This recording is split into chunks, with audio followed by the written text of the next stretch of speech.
Prezidentimiz tashabbusi bilan amalga oshirilayotgan To'palang suv ombori suvidan foydalanish hisobiga Surxondaryo viloyati suv ta'minotini yaxshilash loyihasi viloyat aholisini toza ichimlik suvi bilan ta'minlashda yaxshi samara bermoqda.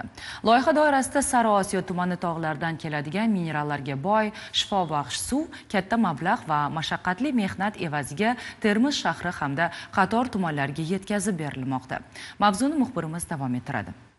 Loyiha doirasida jami 1,913 milliard so'mdan ortiq qurilish montaj ishlari bajarilib, 245,9 kilometr suv tarmoqlari tortildi. 8 ta ichimlik suv havzasi barpo etildi. Jarqo'rg'on tumanida rezervuar qurilib, Bandixon tumanidan Termiz shahrigacha 125,1 kilometr magistral quvur yotqizildi. Loyihaning birinchi bosqichida 4 ta tumandagi 35 ta mahallada 135 ming, ikkinchi bosqichda esa Oltinsoy va Bandixon 33 ta mahallada qariyb 86 ming nafar aholi toza ichimlik suvi bilan ta'minlandi. Qo'shimcha tarmoqlar orqali yana 193 ming nafar aholining suv ta'minoti yaxshilandi. Surxondaryo suv ta'minoti aksiyadorlik jamiyati tizimidagi 19 ta obyektlarda 2025-yilda qurilish ta'mirlash ishlari olib borish rejalashtirilgan.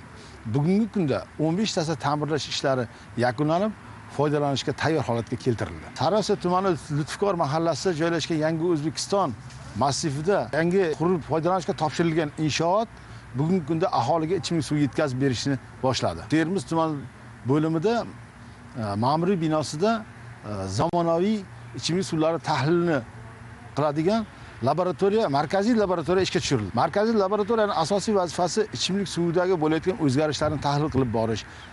Biror joyda murojaat tushadigan bo'lsa, murojaatlar o'rganilib, analizlar, tahlillar olib kelinib, o'sha markazlashgan laboratoriyada tahlil olib borilib, agar suvda o'zgarish bo'ladigan joylar bo'lsa, ushbu kamchiliklarning oldini olish uchun darhol choralar ko'rilib borilmoqda.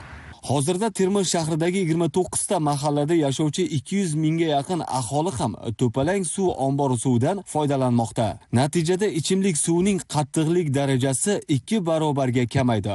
Tarmoqlarda bosim oshdi va aholi 24 soatlik uzluksiz suv ta'minotiga ega bo'ldi. 61 ta quduq faoliyati to'xtatilib, yiliga 6,25 milliard so'mlik elektr energiyasi tejaldi.